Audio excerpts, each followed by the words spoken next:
This call is now being recorded. Okay, so in this part, we are going to see the general anesthetics, which is one of the CNS depressant. If you're going to go on the back slide actually, CNS depressant drugs. There are categories of drug which are CNS depressant. CNS stimulant we already had covered in the last lecture. Now we are moving toward the next category of drug which are CNS depressant. जो activity को decrease करते हैं, those are going to decrease the activity of CNS. So in that there are certain categories of drug which are CNS depressant. उसमें first है general anesthetics, second is the hypnotic and sedative, third one is this hypnotic sedative के बाद में anti convergent जो कि anti epileptic भी होते हैं. Okay, next tranquilizer or antipsychotic drugs and CNS depressant drug with the skeletal muscle relaxant property है. तो इस तरह के different categories of drug है जो CNS depressant है.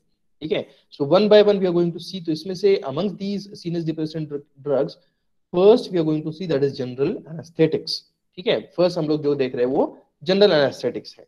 तो इसीलिए in the definition of general anesthetics itself, these are the drugs which are CNS depressant and that produces the partial or total loss of pain sensation accomplished by or followed by the loss of consciousness.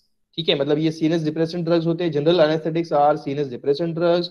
Definitely they are depressing the CNS, decreases the activity, and they are producing the partial or total loss of pain sensation. Pain sensation को loss कर देते हैं जहां पर मतलब उसको अगर हमने induce किया, general anesthesia को induce किया तो pain sensation चला जाता है. Total loss of pain sensation or partial loss of pain sensation, that depends. ठीक है, and followed by loss of consciousness, मतलब loss of consciousness भी हो जाता है, consciousness भी चला जाता है. There will be a loss of consciousness. तो दो चीजें हो रही है when we are going to use the general anesthetics. First there will be a loss of pain and second thing loss of consciousness. So these are the drug which produces which causes the loss of or which produces the partial or total loss of pain sensation and loss of consciousness. समझ में? ये रहते हैं general anesthetics. Now general anesthetics are the drug used to induce the general anesthesia. हमने अभी उसका like definition तो देखा कि ये what they are exactly doing, but process अगर देखा जाए या the purpose of using this general anesthetics, so general anesthetics are used to induce or to produce the general anesthesia. समझ में आया? जनरल एनेस्थेशिया इंड्यूस करने के लिए जनरल एनेस्थेटिक्स यूज किए जाते हैं. तो what is exactly the general anaesthesia? General anaesthesia फिर क्या है? So it is actually the controlled reversible depression of functional activity of CNS and which depresses the vital functions of all types of cells, especially those of nervous tissues. मतलब general anesthesia is a process. General anesthetics are the chemical agents. General anesthetics are used to induce the general anesthesia. Anesthesia induce करने के लिए general anesthetics हम लोग agent use करते हैं. समझ में आया? General anesthetics are the drugs and general anesthesia is a process. तो अभी इसमें व्हाट इज दिस प्रोसेस? ये होता है control and reversible loss, reversible depression of CNS. Control क्यों बोला गया है? Because whatever the dose we are going to administer, general anaesthetics का डोज जो हम लोग एडमिनिस्टर करेंगे वो कंट्रोल्ड मैनर में होना चाहिए. ठीक है, वो कंट्रोल कैसे होना चाहिए या what will the advantages of this control administration of general anaesthetics, that we can see in the next slide. ठीक है, डिफरेंट स्टेजेस जो होते हैं जनरल एनेस्थेशिया के, तो उस हिसाब से अगर देखा जाए तो वो जो स्टेजेस रहेंगे पर्टिकुलर स्टेजेस से अगर पास होना है, so in that case we need actually the control administration of general anaesthetics. समझ में आया? कंट्रोल एडमिनिस्ट्रेशन क्यों जरूरी है वो जब आप स्टेजेस देखोगे कि स्टेजेस में समझ में आएगा आपको कि क्यों कंट्रोल एडमिनिस्ट्रेट किया जाएगा. और अगर नहीं किया गया controlled administration of this general anaesthetics, so that may lead to some other adverse effect. ठीक है, तो वो आपको समझ में आएगा. कंट्रोल मतलब related with its dose administration. Control मतलब क्या? Related with the dose administration. And reversible depression of functional activity of CNS. अब ये रिवर्सिबल क्यों कर रहे हैं? क्योंकि हम लोग क्या कर रहे हैं, हम लोग जनरल एनेस्थेशिया इंड्यूस कर रहे हैं, मतलब लॉस ऑफ कॉन्शियसनेस और लॉस ऑफ पेन के लिए. Simple you might hear wherever there is a major surgical operations. Major surgical operations जब अंडरगॉन होता है या patient how to undergo the major surgical operations, you might know, you must know that there may be induction of general anesthesia. General anaesthesia induce किया जाता है wherever there is an major surgical operation. General anaesthesia के बाद ही operative procedures किए जाते हैं, आपको ये पता होना चाहिए। ठीक है, तो ये जो हम लोग एनेस्थीसिया इंड्यूस कर रहे हैं that should be reversible, that should be a reversible. Reversible मतलब एक बार हमने एनेस्थीसिया इंड्यूस किया, लाइक जो भी, और ये जो एनेस्थीसिया इंड्यूस करेंगे that to be done by a specialist, we are calling a anaesthesiologist, we calling anesthesiologist, मतलब ये स्पेशलिस्ट होते हैं जिनको ऑन कॉल बुलाया जाता है, या they are going to be have an appointment to induce the general anaesthesia. Normal surgeon वगैरह ये इंड्यूस नहीं कर सकते हैं, उसके लिए स्पेशलिस्ट की जरूरत होती है। ठीक है, so for that they are on call and they are these specialist are going to induce the general anaesthesia.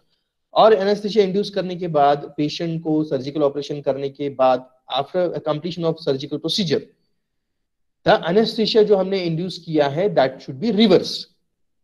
मतलब पेशेंट पहले नॉर्मल था, फिर हमने एनेस्थीसिया इंड्यूस किया, तो एनेस्थीसिया इंड्यूस करने के बाद में there is a loss of pain sensation, loss of consciousness, ये हो गया।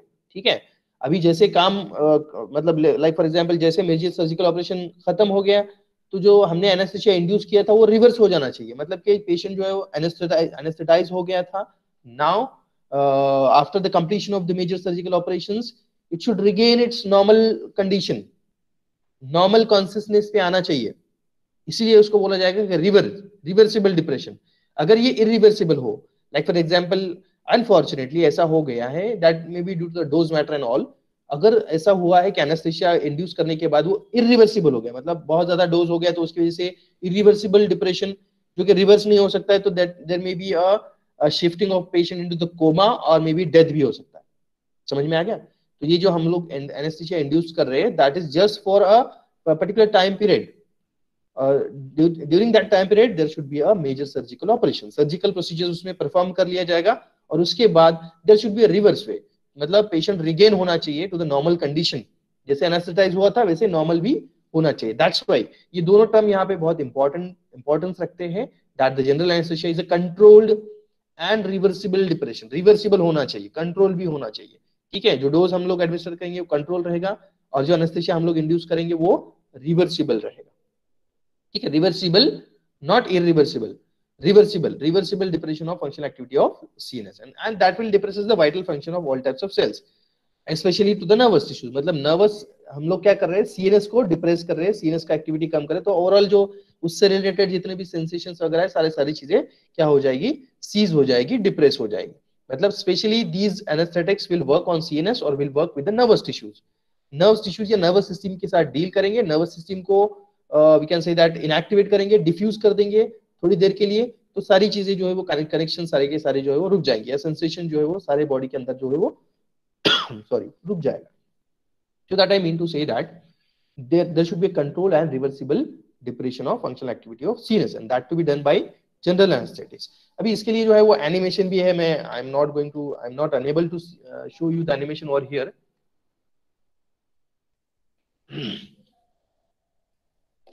जनरल एनेस्थेसिया के लिए एनिमेशन है, तो I am going to share this animation into the Moodle, no issues.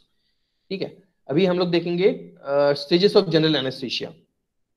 Process तो देख लिया क्या प्रोसेस है, जनरल एनेस्थेटिक्स क्या होते हैं, जनरल एनेस्थेसिया इज व्हाट, उसके बाद में what are the stages of general anaesthesia. You might have seen into the PNT, या नहीं देखा है तो आप देख लोगे, उसमें भी डिटेल में देखोगे, नॉट अ इशू। इसमें जो फर्स्ट स्टेज है एनेस्थेसिया का वो है first analgesia. Stage 1 is called as analgesia. Analgesia मतलब कि that is related with the pain, loss of pain sensation. ठीक है, मतलब फर्स्ट स्टेज जो होता है, और ये स्टेप बाय स्टेप प्रोग्रेस होता है, समझ में आया? मतलब कि एनेस्थेसिया इंड्यूस जो प्रोसेस है, induction of anaesthesia, so that will be step by step. जैसे फर्स्ट जो है वो एनाल्जेसिया होगा, loss of pain sensation, that's why we are calling first stage of analgesia, in which there is a say depression of cortical centre and loss of pain, मतलब loss of pain तक हो गया, loss of consciousness नहीं हुआ है।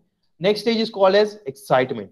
Second stage we call stage of delirium, और we are calling stage of excitement. तो ये स्टेज में क्या होता है, ये थोड़ा सा मिडिल स्टेज होती है, या हम लोग बोलेंगे कि जो फर्स्ट स्टेज है जनरल एनेस्थेसिया, वहां से अगर पेशेंट शिफ्ट हो रहा है थर्ड स्टेज में, that is the stage of surgical anaesthesia, third stage, तो मीनवाइल जो स्टेज लगता है वो सेकंड स्टेज है, and that we are calling stage of excitement और स्टेज ऑफ डिलीरियम।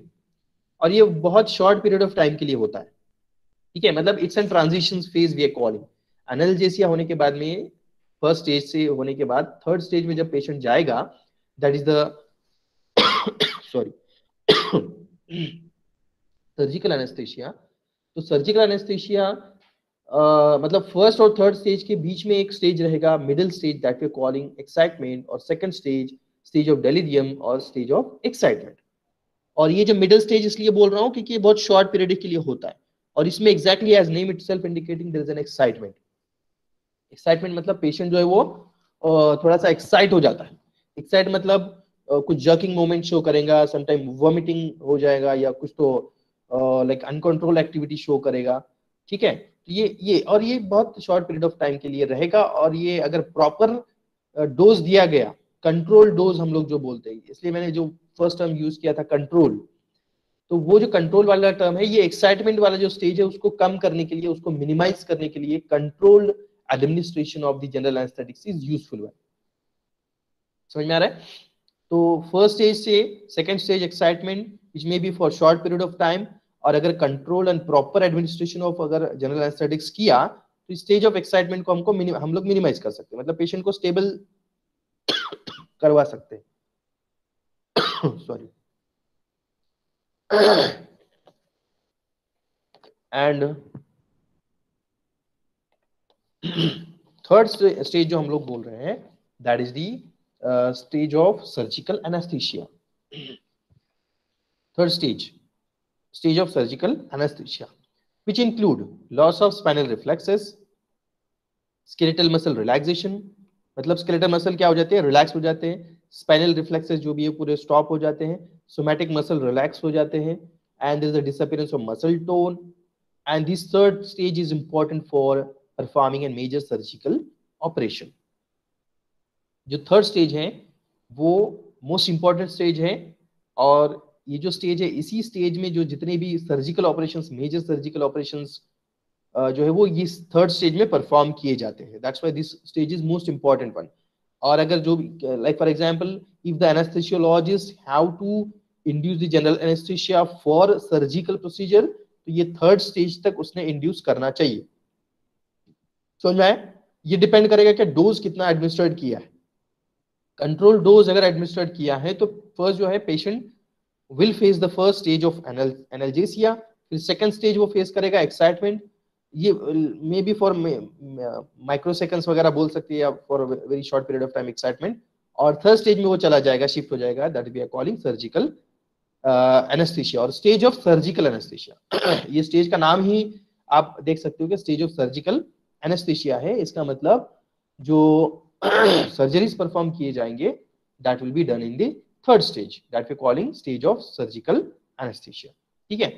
अभी अगर फॉर एग्जांपल अगर डोज इतना सफिशिएंट कंट्रोल डोज एडमिनिस्टर नहीं किया गया ताकि पेशेंट जो है वो थर्ड स्टेज में रीच ना हो या शिफ्ट ना हो, तो वो सेकंड स्टेज तक ही रहेगा, मतलब वो मैक्सिमम सेकंड स्टेज तक जा सकता है, और सेकंड स्टेज में फिर एक्साइटमेंट और बहुत सारी चीजें ऐसी अनकॉम्प्लिकेशन या कॉम्प्लिकेशन चीजें वहां पे हो जाएंगी। तो we have to prevent that one, इसलिए बोला जा रहा है कि कंट्रोल डोज एडमिनिस्ट्रेट करना चाहिए so that the patient have to induce the third stage of anesthesia that we are calling surgical anesthesia. समझ में आए? अभी ये थर्ड स्टेज है, फोर्थ स्टेज भी है, that we are calling, fourth stage we are calling medullary paralysis. ठीक है, मेडुलरी पैरालिसिस। तो इसमें क्या होता है, ये स्टेज कब इंड्यूस होता है, जब ओवरडोज हो जाए। थर्ड स्टेज के लिए जितना हमको डोज लगता है उससे ज्यादा अगर डोज दे दिया गया तो फोर्थ स्टेज में चला जाएगा, and fourth stage is a dangerous one, मतलब ये लाइफ थ्रेटनिंग रहेगा। Fourth stage is called as medullary paralysis, और इसमें क्या होगा, ये ड्यू टू ओवरडोज की वजह से होता है, जैसे से respiratory failure and vasomotor collapse, या पेशेंट भी जो है वो कोमा में जा सकता है या फिर डेथ भी हो सकती है। समझ में? फोर्थ स्टेज में। तो इसके लिए इसलिए मैंने बोला कि कंट्रोल एडमिनिस्ट्रेशन जरूरी है। थर्ड स्टेज हमको इंपॉर्टेंट है, थर्ड स्टेज तक ही जाना चाहिए, फोर्थ स्टेज इंड्यूस नहीं होना चाहिए, as well as second stage भी मतलब बीच में कहीं पे सेकंड स्टेज पे रुक नहीं जाना चाहिए।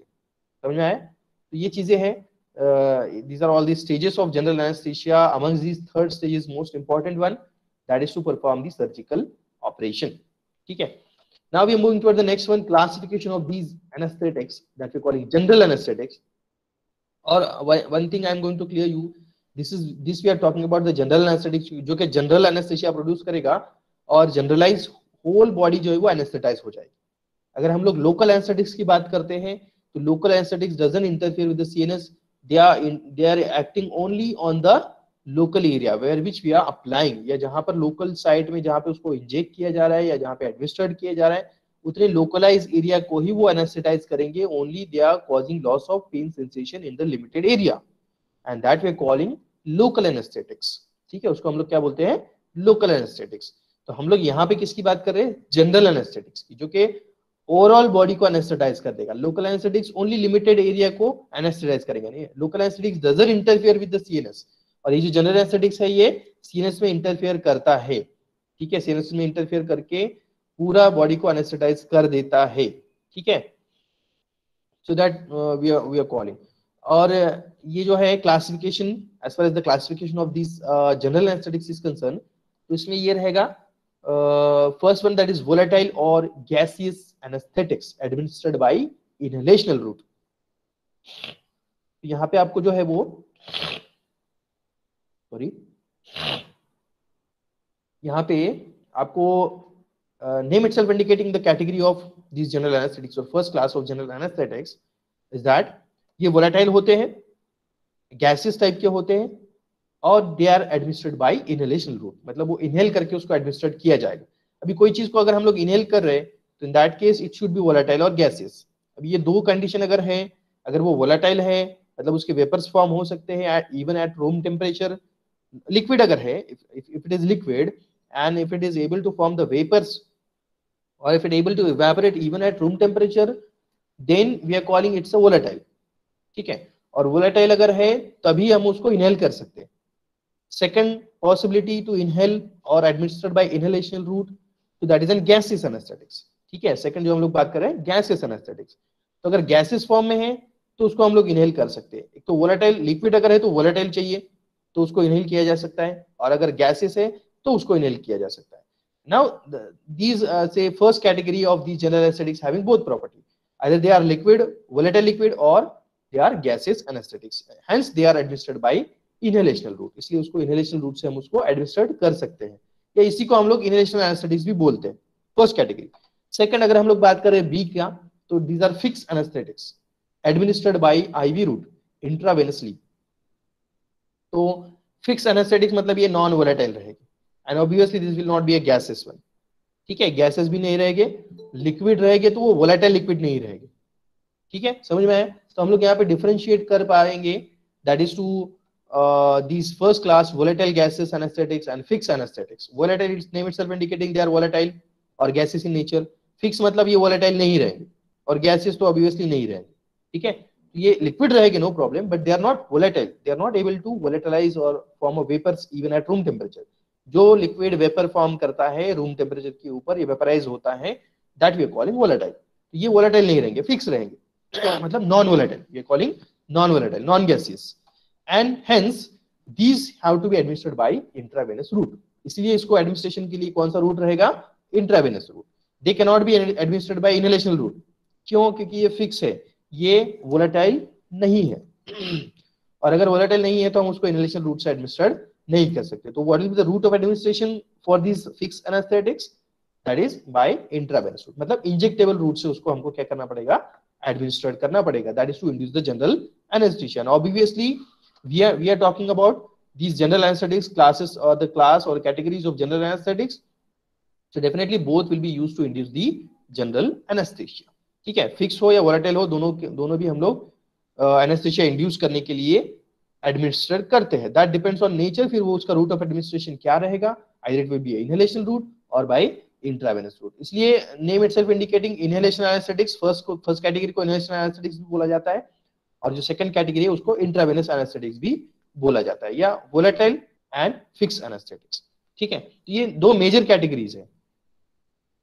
तो फर्स्ट जो हम लोग देख रहे हैं वोलेटाइल में gases are there, inorganic gases, for example nitrous oxide, तो डेफिनेटली ये गैसेस ही रहेंगे, तो डायरेक्ट इनहेल हो जाएंगे.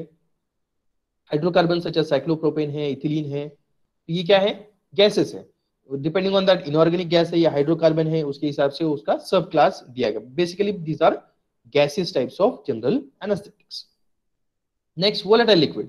As we are talking about volatile liquid, तो जैसे मैंने बोला कि volatile और gaseous में दो है, gaseous है और volatile है. volatile में रहेगा halogenated hydrocarbon, for example halothane and trichloroethylene. ये liquid रहेंगे, but these are volatile one. वो वेपर फॉर्म करेंगे और उसको हम लोग इनहेलेशन रूट से एडमिनिस्टर कर सकते हैं. volatile liquids. सॉरी.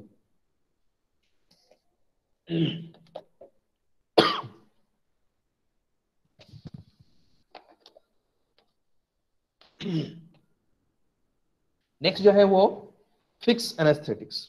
अच्छा ठीक है, और एक एग्जांपल इसमें है लिक्विड में, वोलेटाइल लिक्विड में ईथर. Example diethyl ether. अभी नेक्स्ट जो है वो फिक्स एनेस्थेटिक्स. फिक्स एनेस्थेटिक्स में नॉन वोलेटाइल रहेंगे. For normally we are using barbiturates और barbituric acid derivative, that's ultra short acting barbiturate और थायोबार्बिचुरेट. तो इसमें एग्जांपल है मिथोहेक्सेटाल सोडियम, थायोपेंटाल सोडियम. ठीक है, ये सब रहेगा. मिसलेनियस कंपाउंड, ये भी एक्चुअली फिक्स में आते हैं. Fixed anesthetics because these are not a volatile sorry and not the gases. ketamine है. ketamine actually it's a ban किया गया है जो because इसका misuse होता है, इसके लिए ketamine is a ban किया गया. alfaxone again alfalazone, this is again one of the drug which is a fixed type of anesthetics. अभी इसमें हम लोग बात करेंगे volatile and gaseous anesthetics की. इसमें फर्स्ट एग्जांपल है हाइड्रोकार्बन. हाइड्रोकार्बन जो हमने देखा, हाइड्रोकार्बन सब क्लास, उसमें एग्जांपल साइक्लोप्रोपेन. ये जो आपको दिख रहा है, this is the structure of cyclopropane. So basically अगर देखा जाए so it's a cyclic compound. ठीक है, कौन सा ये साइक्लिक कंपाउंड है. As well as there will be say 3 carbon containing compound. Hydrocarbon है. हाइड्रोकार्बन किसको बोला जाता है? The compound which are made up of carbon and hydrogen. Normally हम लोग अल्केन, अल्कीन और अल्काइन जो बोलते हैं, these are hydrocarbons because these are made up of hydrocarbons. Carbon और हाइड्रोजन के बने रहेंगे, इसलिए हाइड्रोकार्बन्स बोला जाएगा. फिर उसमें हम लोग ये जो अभी बात करें, that is actually it is cyclopropane. Cyclopropane मतलब साइक्लिक है और प्रोपेन है. प्रोपेन मतलब 3 कार्बन कंटेनिंग है. ठीक है, CH2 CH2 CH2 और साइक्लिक फॉर्म में रहेगा. So this we are calling a cyclopropane. अगर ये नॉर्मल प्रोपेन होता, n propane, so what will be its structure. ठीक है, स्ट्रक्चर कैसा होता उसका अगर वो एन प्रोपेन होता तो. एन प्रोपेन मतलब ये मैं आपको दिखाने जा रहा हूं, this is just for your understanding कि एन प्रोपेन कैसे रहेगा और साइक्लोप्रोपेन कैसे रहेगा.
ओके, तो मैंने जो ड्रॉ किया है, दिस इज एन प्रोपीन. मतलब हाइड्रोकार्बन है लेकिन स्ट्रेट चेन है. ठीक है, ये वाला कौन सा है? स्ट्रेट चेन है. If you are giving numbering तो ये फर्स्ट कार्बन रहेगा, सेकंड कार्बन और ये थर्ड कार्बन रहेगा. ठीक है, तो 3 कार्बन कंटेनिंग है. 3 carbon containing, that's why it's a propane. और प्रोपेन है, साइक्लिक नहीं है, it's a normal open chain. ठीक है, तो यहाँ पे CH3 CH3 सॉरी CH2 और CH3 रहेगा. अगर हमने इसको साइक्लिक बना दिया, ये कार्बन को फर्स्ट और थर्ड को अगर ज्वाइन कर दिया, ये फर्स्ट और थर्ड को अगर ज्वाइन कर दिया तो ये साइक्लिक बन जाएगा, लेकिन एक एक हाइड्रोजन इसमें से क्या होगा, रिमूव हो जाएगा, मतलब ये जो है वो CH2 बन जाएगा, फर्स्ट एंड थर्ड कार्बन जो है वो CH2 बन जाएगा, like in this same way you can see in a structure that it's cyclopropane. ठीक है, और साइक्लोप्रोपेन इटसेल्फ है तो इसको अलग से केमिकल नेम देने की जरूरत नहीं है। इट्स अ वेरी इंपॉर्टेंट, कभी कभी इसका या as for your syllabus is concern it is important one. जो साइक्लोप्रोपेन है, प्रोपेन और साइक्लोप्रोपेन में डिफरेंस समझने में आया कि cyclopropane is a cyclic compound and n propane is a simple non cyclic और open chain compound. Three carbon तो दोनों सेम सेम रहेगी, इसलिए प्रोपेन प्रोपेन तो है, लेकिन साइक्लोप्रोपेन का बोलेंगे जब वो एंड टू एंड ज्वाइन रहेगा या साइक्लिक फॉर्म में रहेगा तो उसको हम लोग क्या बोलेंगे, साइक्लोप्रोपेन। ठीक है, तो अभी ये चीज है, this is the structure of cyclopropane and this structure is important one, very simple structure है, थ्री कार्बन वाला है और साइक्लिक है, इसलिए इसको हम लोग क्या बोल रहे हैं, साइक्लोप्रोपेन। और इसमें केमिकल नेम की भी जरूरत नहीं है, जैसे ये एन प्रोपेन अगर हम लोग बोले एन प्रोपेन तो इसको अलग से केमिकल नेम देने की जरूरत नहीं, एन प्रोपेन इटसेल्फ नेम। यहाँ पे जो साइक्लोप्रोपेन है इटसेल्फ नेम। ठीक है, ये नेम, ये ड्रग का नाम क्या रहेगा, जस्ट साइक्लोप्रोपेन, केमिकल नेम भी इतना ही रहेगा, अलग से केमिकल नेम देने की जरूरत नहीं है ही नहीं केमिकल नेम इसका। ठीक है, सो it's a simple way. Next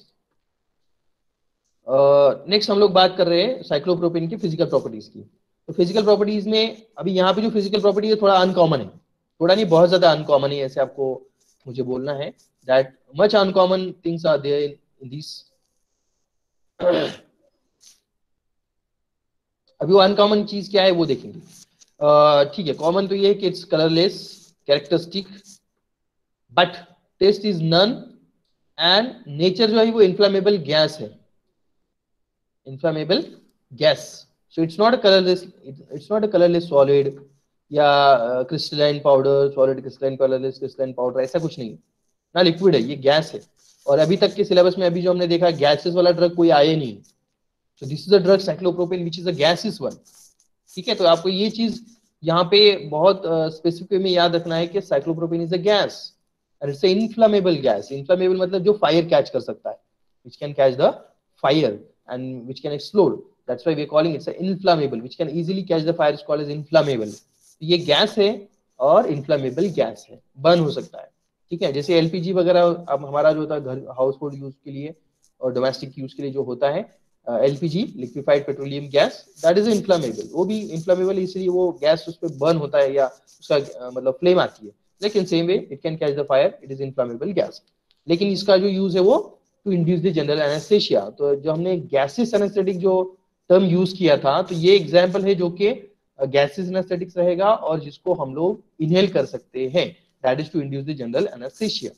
या जो ये रहेगा, anesthesiologists can give the administration of these gaseous anesthetics to the patient to induce the general anesthesia। ठीक है, और ये इनहेल करके फिर एडमिनिस्ट्रेट किया जाएगा, क्योंकि गैस है, गैस को हम लोग इंजेक्टेबल फॉर्म में दे सकते हैं क्या, गैस का इंजेक्शन दे सकते हैं, गैस की टैबलेट बना सकते हैं नहीं, उसके लिए हमको क्या करना पड़ेगा, इनहेलेशन रूट से ही देना पड़ेगा। एंड अगर देखा जाए तो इसका सॉलेबिलिटी अगर उसको डिजोल्व किया तो अल्कोहल में डिजोल्व हो सकता है, मतलब अल्कोहल लिक्विड रहेगा, उसमें से गैस को अगर पास किया तो गैस अल्कोहल में डिजोल्व हो जाएगा, मतलब बाहर नहीं आएगा। ठीक है, ऐसे हो सकता है।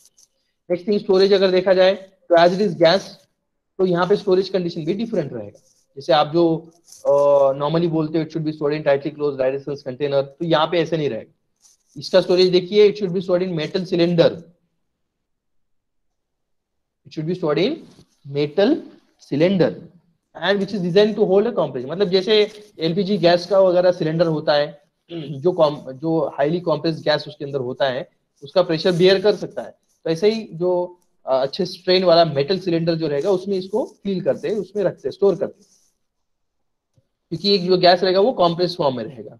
और ये जो सिलेंडर रहेगा which you to kept in a cool room free from inflammable material, मतलब जहाँ पे उसको स्टोर किया जा रहा है उस वहां पे अदर कोई इन्फ्लामेबल मटेरियल नहीं होना चाहिए। We have to keep away from the fire. Whole cylinder is painted orange. ये आप देखो कि इसमें इमेज में आपको दिखेगा, जो सिलेंडर्स है इस तरह के सिलेंडर रहते हैं जिसमें साइक्लोप्रोपेन गैस स्टोर की जाएगा और उसको एनेस्थेटिक्स हॉस्पिटल्स में फिर वो सप्लाई किए जाते हैं, that is for inducing the anaesthesia. उसके बाद में अच्छा ठीक है, ये पेंटेड तो ऑरेंज रहेगा, जैसे हमारा एलपीजी का भी सिलेंडर नॉर्मली ऑरेंज कलर या रेड कलर का जो होता है, तो इट इंडिकेट कि इन्फ्लामेबल है, कलर से ही पता चल जाएगा कि ये जो गैस है वो इन्फ्लामेबल है, फायर कैच कर सकता है, तो उसके हिसाब से उसका स्टोरेज कंडीशन रहेगा। नाउ जो उसका शोल्डर रहेगा उसके ऊपर लिखा जाएगा, मतलब शोल्डर मतलब जो सिलेंडर का जो आर्म रहेगा जिसको हम लोग ऊपर से होल्ड करके लिफ्ट करते हैं, ठीक है, तो वो जो shoulder that is called as shoulder, तो उसके ऊपर लिखा होना चाहिए C3H6, ये वाला लिखा होना चाहिए formula. C3H6 stand for what? Cyclopropane.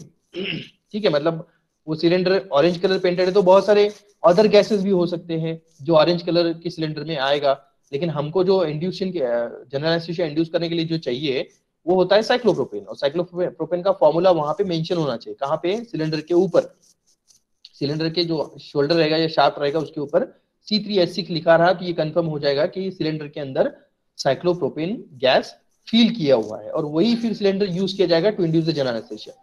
नहीं तो उसके बजाय ऑक्सीजन का नॉर्मली ब्लैक कलर का होता है, उसके जगह दूसरा कोई नाइट्रोजन वगैरह ऐसा कोई गैस है जो ऑरेंज कलर का सिलेंडर हो और जिसके अंदर साइक्लोप्रोपेन है, दूसरा कोई गैस है और उसके ऊपर लेबल नहीं है, किसी ने मिस लेबलिंग हो गया या लेबल ही नहीं है, तो किसी को लगा कि इसके अंदर साइक्लोप्रोपेन है, या जो एनेस्थेसियोलॉजिस्ट है उसको लगा कि साइक्लोप्रोपेन है, उसने एनेस्थेसिया इंडक्शन के लिए लगा दिया, मतलब पेशेंट को वो gas by inhalation route administration किया, तो एनेस्थेसिया इंड्यूस होगा क्या? नहीं होगा अगर उसमें साइक्लोप्रोपेन नहीं है। तो that's why it should get confirm कि जो सिलेंडर यूज किया जाएगा जिसके अंदर साइक्लोप्रोपेन है उसके ऊपर सिंबल लिखा हो और वो कंफर्म हो कि वो गैस साइक्लोप्रोपेन ही है।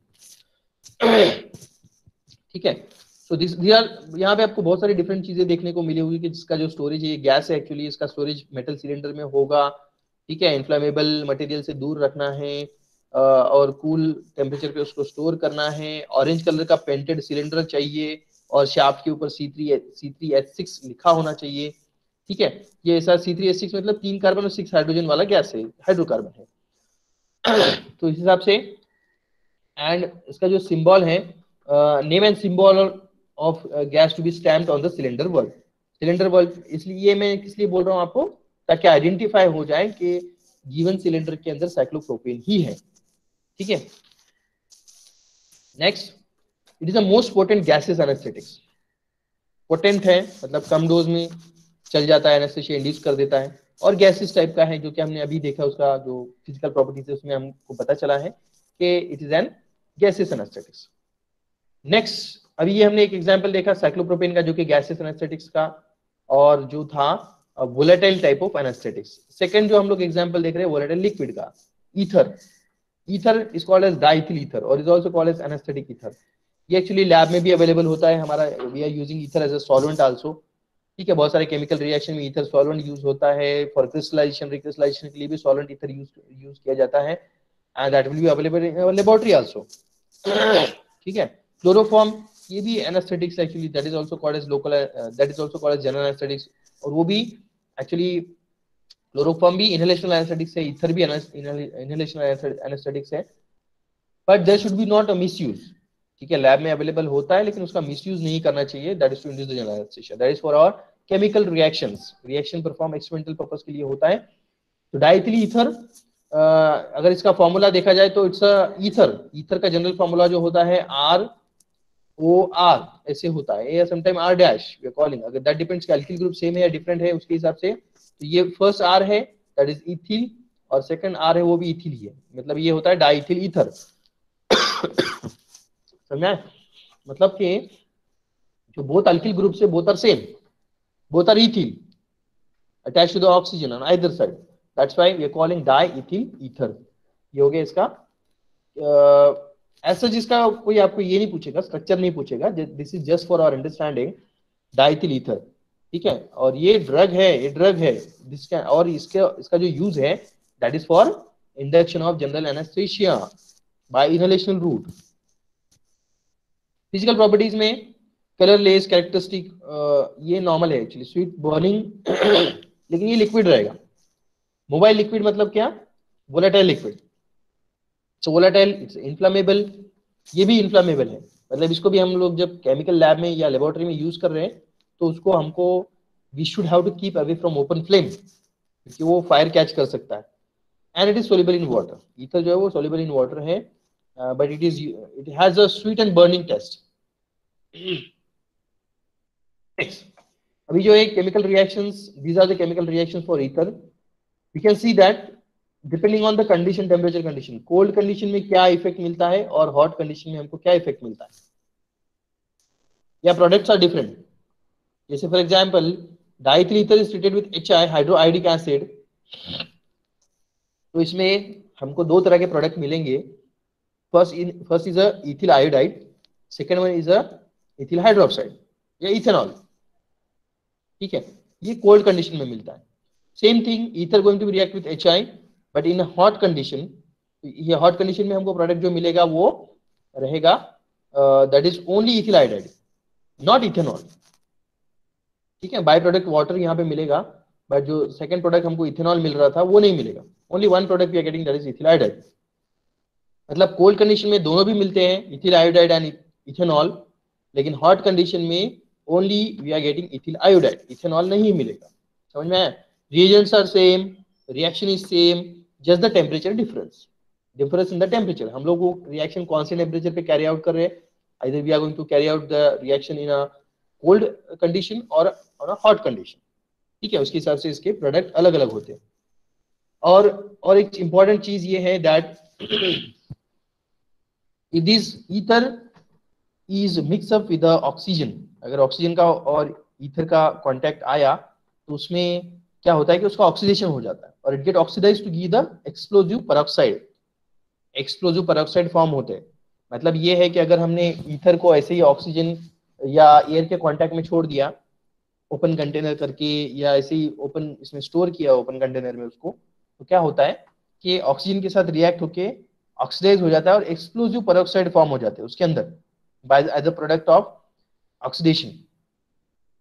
और एक्सप्लोजिव पेरोक्साइड वगैरह हो गए तो फिर वो एक्सप्लोजन कर सकता है, बॉटल बर्स्ट हो सकती है, या जो कंटेनर में हमने स्टोर किया है without closure directly exposing to the air और ऑक्सीजन, तो फिर वो कंटेनर क्या हो जाएगा, बर्स्ट हो जाएगा. क्यों? क्योंकि there is a formation of explosive peroxide when ether going to react.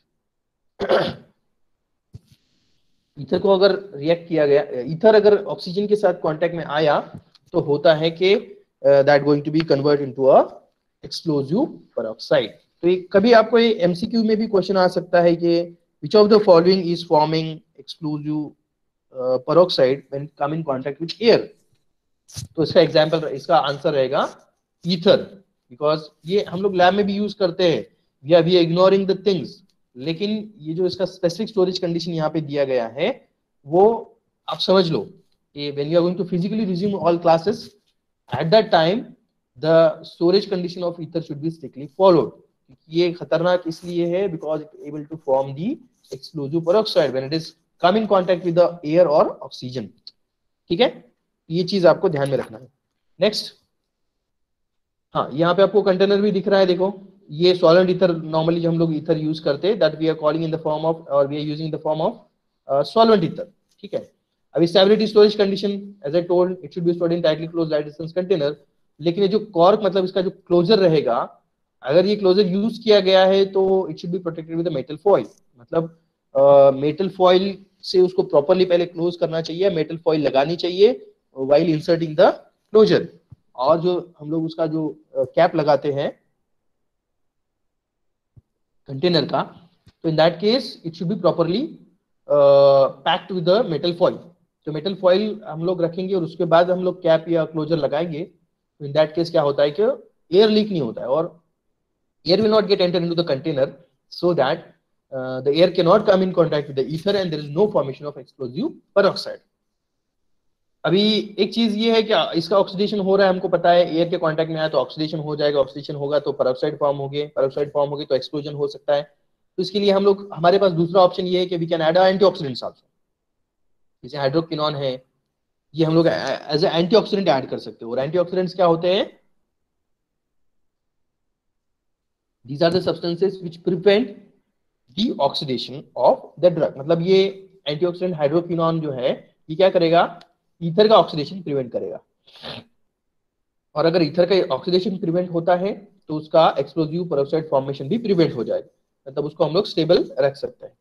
और जो कंटेनर रहेगा ईथर का, वो लेबल के ऊपर क्या क्या चीजें मेंशन होनी चाहिए. फर्स्ट तो ये है, इट इज वेरी इन्फ्लामेबल. ठीक है, वेरी इन्फ्लामेबल है, वो कंटेनर पे मेंशन होना चाहिए। दूसरा, do not use near to the open flame, either into the laboratory और wherever in the hospital also. Open flame या डायरेक्ट फ्लेम के कांटेक्ट में उसको नहीं आने देना चाहिए, क्योंकि वो क्या है, इन्फ्लामेबल है। Name and proportion of stabilizer, stabilizer मतलब कि जो हमने एंटीऑक्सीडेंट यूज किया था, हाइड्रोक्विनोन, ये क्या है, ये स्टेबलाइजर का एग्जांपल है, because antioxidant is one of the stabilizer. ऐसे प्रिजर्वेटिव जो होता है उसको भी हम लोग स्टेबलाइजर ही बोलते हैं, जो कि स्टेबलाइज करता है प्रोडक्ट का, डिग्रेडेशन प्रिवेंट करता है, इसलिए उसको बोलेंगे स्टेबलाइजर। ठीक है, तो एंटीऑक्सीडेंट भी स्टेबलाइजर है, प्रिजर्वेटिव भी स्टेबलाइजर है। तो कौन सा एंटीऑक्सीडेंट, यहाँ पे हम लोग स्टेबलाइजर क्या यूज कर रहे हैं, एंटीऑक्सीडेंट। तो कौन सा एंटीऑक्सीडेंट यूज किया है, कौन से प्रोपोर्शन में, कितने प्रोपोर्शन में यूज किया है, कितने परसेंटेज में यूज किया है, मतलब क्या कॉन्सेंट्रेशन में यूज किया है एज अ स्टेबलाइजर, तो वो भी लेवल पे मेंशन होना चाहिए। ये सारी चीजें लेवल पे मेंशन होनी चाहिए। किसके, ईथर के, लिक्विड ईथर या सॉल्वेंट ईथर या एनेस्थेटिक ईथर जो है, उसके लेवल के ऊपर ये मेंशन होना चाहिए। Uses, as definitely we are talking about the ether as a general anesthetics, so it can be used as a general anesthetics, that is to induce the general anesthesia. It is given in combination with the halothane also. Halothane जो हमने पहला जो drug देखा था, नहीं halothane आगे आने वाला ड्रग है, ठीक है, तो हेलोथेन की कॉम्बिनेशन में भी दे सकते हैं, क्योंकि पहला जो ड्रग देखा हमने साइक्लोप्रोपेन देखा है, and cyclopropane is a gas and this is a liquid. तो साइक्लोप्रोपेन के साथ तो कॉम्बिनेशन में नहीं दे सकते, because both the nature having different, दो अलग अलग स्टेज में है, physical state is quite different. Ether अगर है तो ईथर लिक्विड है, और जो पहला जो ड्रग हमने देखा था that was cyclopropane, that was a gas as well. तो गैस को हम लोग लिक्विड के साथ मिक्स नहीं कर सकते, ठीक है। हाँ, अगला जो ड्रग है हेलोथेन, हम लोग जो नेक्स्ट ड्रग देखने वाले halothane, that is again a liquid one. ये ईथर लिक्विड है और नेक्स्ट हेलोथेन लिक्विड है, तो दोनों को मिक्स करके हम लोग स्टेबल फॉर्म में यूज कर सकते हैं, कॉम्बिनेशन में यूज कर सकते हैं फॉर इट्स ओन एडवांटेजेस या टू मिनिमाइज द डिसएडवांटेजेस। ठीक है, तो solvent ether can be use as a solvent also, मतलब जो लैब में यूज है वो सॉल्वेंट का एज अ सॉल्वेंट यूज करते हैं हम लोग। लैब में हम लोग एनेस्थेसिया इंड्यूस करने के लिए नहीं यूज करते, we are using as a solvent. Next, halothane. Halothane is actually the liquid, और हेलोथेन लिक्विड है as well as it is a substituted hydrocarbon. ठीक है, सब्स्टिट्यूटेड हाइड्रोकार्बन कैसे होगा, जस्ट मैं आपको अभी बताता हूँ।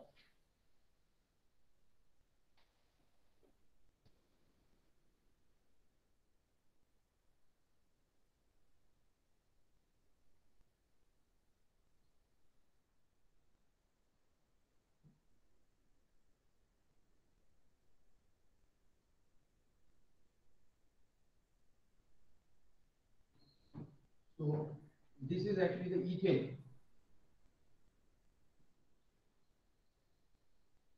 This one.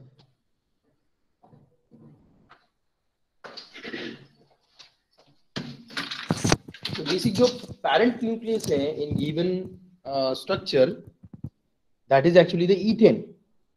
जो अभी जो हमने ड्रॉ किया है वो ईथेन है, ठीक है। अभी ईथेन और ये हेलोथेन, इसमें क्या डिफरेंस है, that hydrogens got replace with the halogen, या ईथेन का हमने क्या किया, हैलोजनेशन किया है, या we can say that the replaceable hydrogen atoms got replace with the halogens, that we calling halogenation. Ethane का कन्वर्जन हेलोथेन में हो गया है। हेलोथेन क्यों, क्योंकि हेलोजन ऐड हो गए, बेसिकली इथेन ही था लेकिन उसमें हेलोजन ऐड होने की वजह से हेलो इथेन हो गया। Halo ethane we are calling, halo ethane, halo ethane, halogen और इथेन का combination, that we call halo ethane. तो इथेन होता है, दिस इज इथेन, ठीक है, this is ethane including this hydrogen. तो अभी इथेन को अगर हम लोग नंबरिंग दे तो ये रहेगा फर्स्ट कार्बन, ये रहेगा सेकंड कार्बन। वैसे तो कोई भी कार्बन को एक पोजीशन 1 दे सकते हैं, सेकंड कार्बन को सेकंड नंबर जाता है, लेकिन ये मैं आपको आगे क्लियर करता हूं। So what to be done, इसमें जो इथेन का जो लाइक हाइड्रोजन्स है वो रिप्लेस किया जाएगा फ्लोरीन से। जैसे ये वाला जो है, ये हाइड्रोजन्स क्या किया जाएगा, रिप्लेस कर दिया जाएगा। 3 hydrogens from this first carbon got replaced, should have to be replaced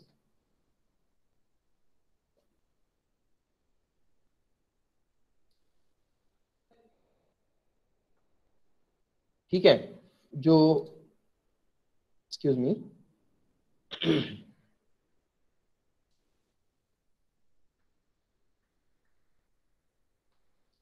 जो फर्स्ट कार्बन है और उसकी जो 3 हाइड्रोजन है got replace with the fluoro.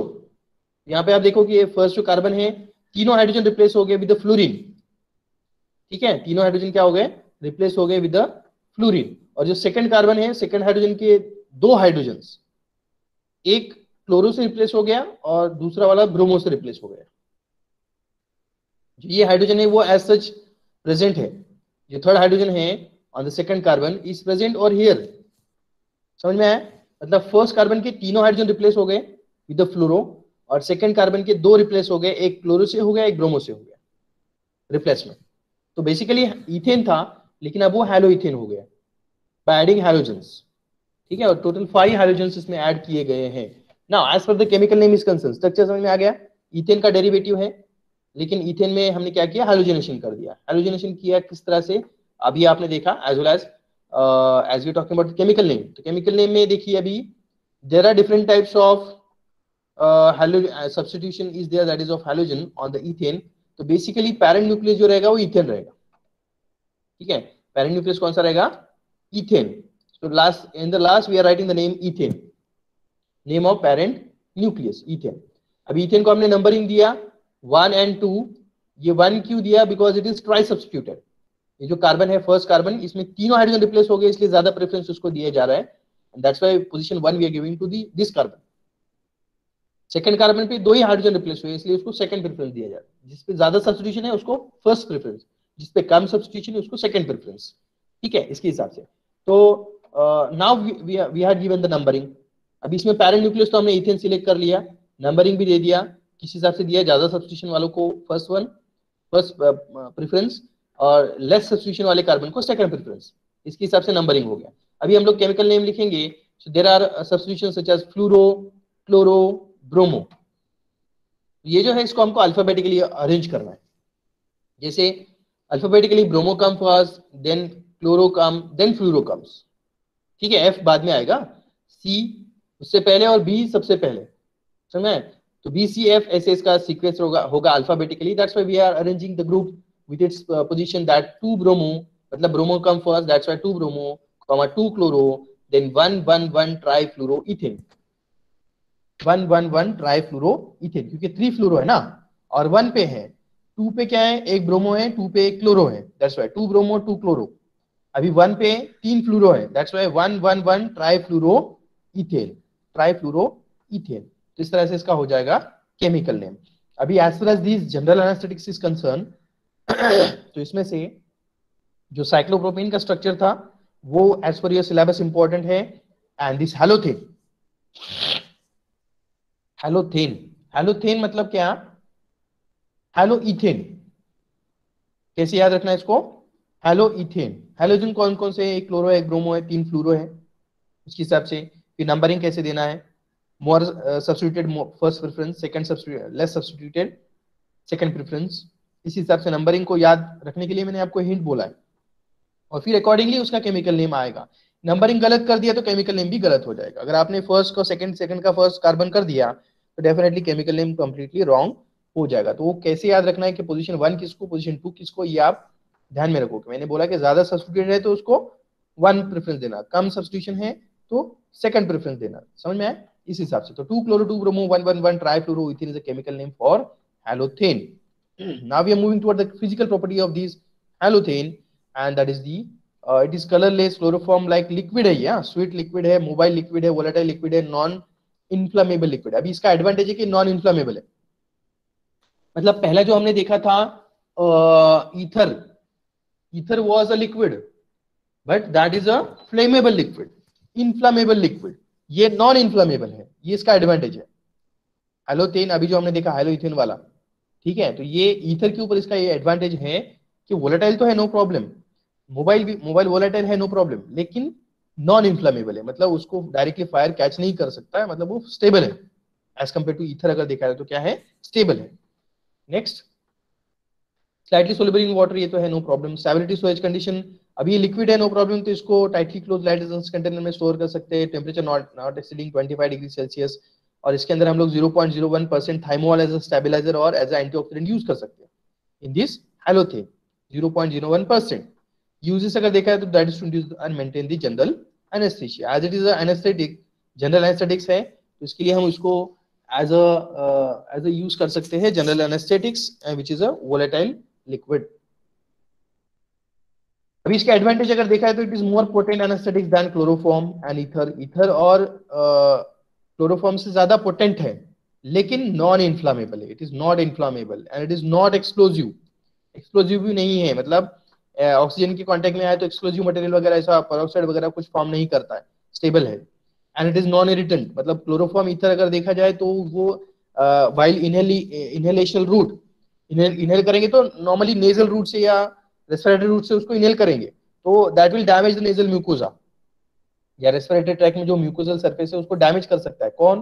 Chloroform and ether. That's why that we calling it में प्रोड्यूसेस नेक्रोसिस या it में causes irritation the nasal mucosa.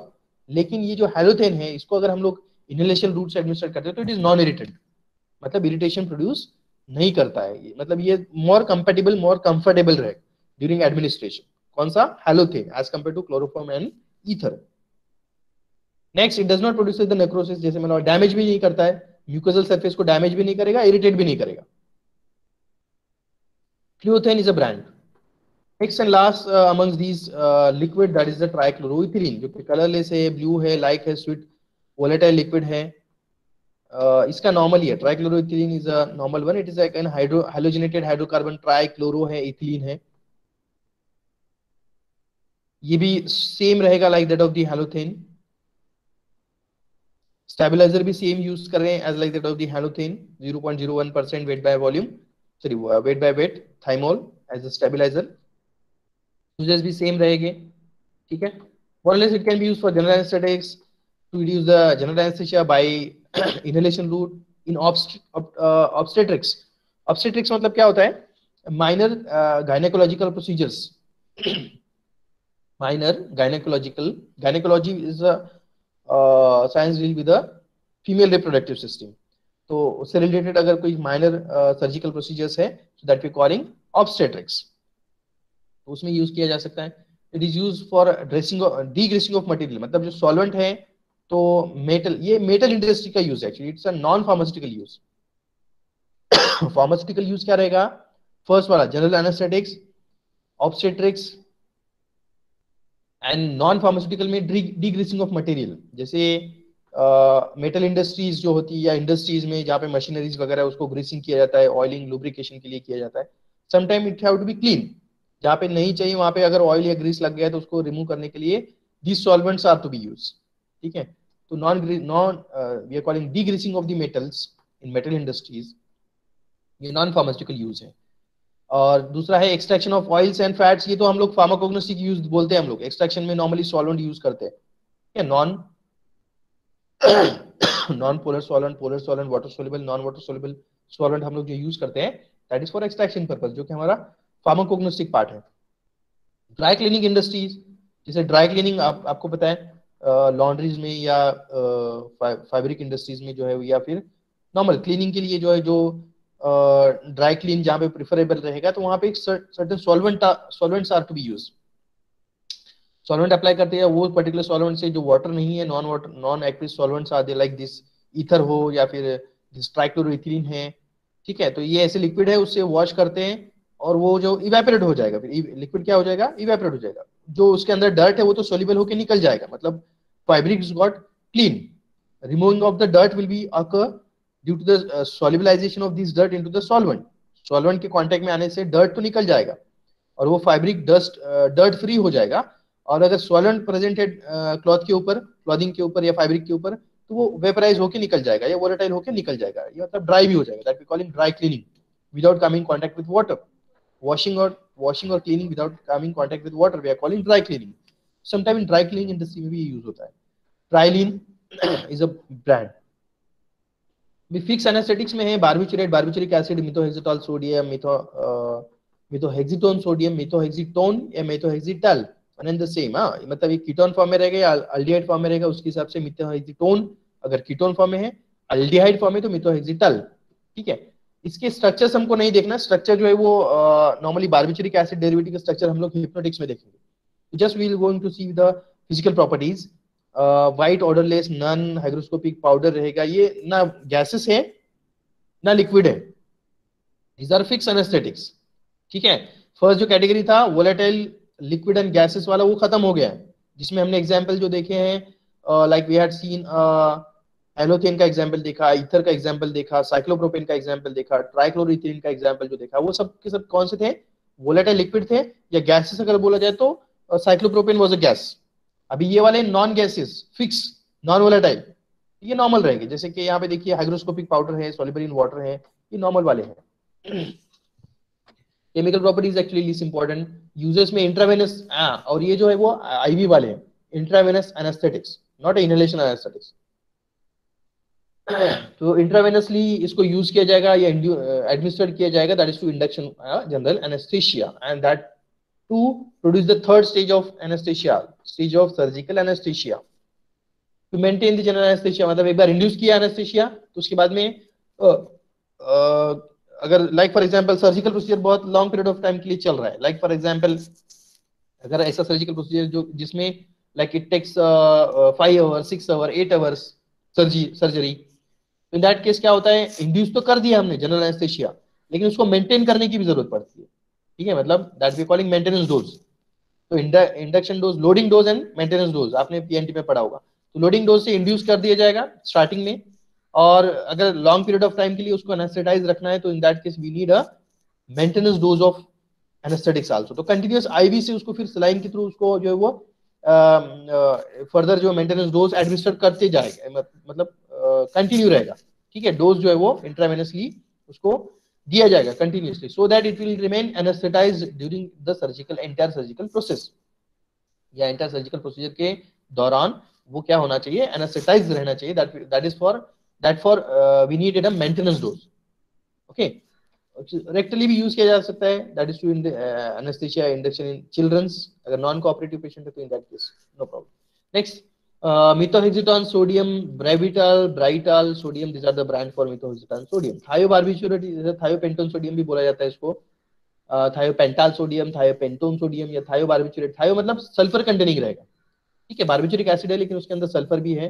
बार्बिचुरिक acid क्या होते हैं वो हम लोग नेक्स्ट टाइम देखेंगे, एक्जैक्टली कौन से हेटेरोसाइक्लिक रिंग से डिराइव होते हैं, फिर उसके कौन कौन से डेरिवेटिव्स है, क्या सब्स्टिट्यूशंस होते हैं, वो हम लोग नेक्स्ट टाइम देखने वाले हैं। यहाँ पर उसके स्ट्रक्चर्स इंपॉर्टेंट नहीं है, नेक्स्ट टॉपिक में है, इसलिए हम लोग नेक्स्ट टाइम ही उसको देखेंगे। Yellow characteristic order, beta hygroscopic, freely soluble in water, ये सारी चीजें उसकी फिजिकल प्रॉपर्टीज में आएगी। उसके बाद में it may be used as a anti-epileptic, anti-convulsant also, anti-epileptic भी, क्योंकि both having same category, CNS depressant, general anesthetic CNS depressant है, दूसरा जो एंटी कन्वर्जेंट है, एंटी एपिलेप्टिक ड्रग्स है, वो भी सीएनएस डिप्रेसेंट है। तो मोर और लेस थोड़ा सिमिलर प्रॉपर्टी होने की वजह से this can be use in that और दिस, मतलब कि जनरल एनेस्थीसिया इंड्यूस करने के लिए भी यूज करते हैं barbiturates, as well as it may be use in treatment of epilepsy, convulsions या एपिलेप्सी या सीजर्स जिसको बोलते हैं, उसमें भी यूज करते हैं, बिकॉज बोथ आर, या for both the treatment for both we need to depress the CNS, और सीएनएस डिप्रेसेंट लगते हैं, इसलिए ये as it can depress the CNS can be used in both the disorders. Prevention and treatment of cerebral ischemia. Cerebral ischemia मतलब wherever there is a lack of supply of blood or lack of supply of oxygen, that we calling ischemia. तो cerebral ischemia मतलब definitely ये cerebral region में रहेगा। इसका animation मैं Moodle में share करता हूँ। सेकंड यूज तो रहेगा, that is to induce the general anesthesia definitely. Formulation injectable form में रहेगा, thiopental sodium, entraval sodium, these are the brands. ठीक है, तो यहाँ पे हमारा जो फर्स्ट टॉपिक है जनरल एनेस्थेटिक्स वो खत्म हो गया है। Amongst the first category of CNS depressant drug general anaesthetics, second category जो है वो हिप्नोटिक सेडेटिव्स है which are against CNS depressant drugs, तो हम लोग वो नेक्स्ट टाइम देखेंगे। ठीक है, इसमें दो स्ट्रक्चर इंपॉर्टेंट है जो कि सिंपल है, साइक्लोप्रोपेन एंड हैलोइथेन। साइक्लोप्रोपेन एंड हैलोइथेन दो स्ट्रक्चर जो है वो इंपॉर्टेंट थे, बाकी के फिजिकल प्रॉपर्टीज।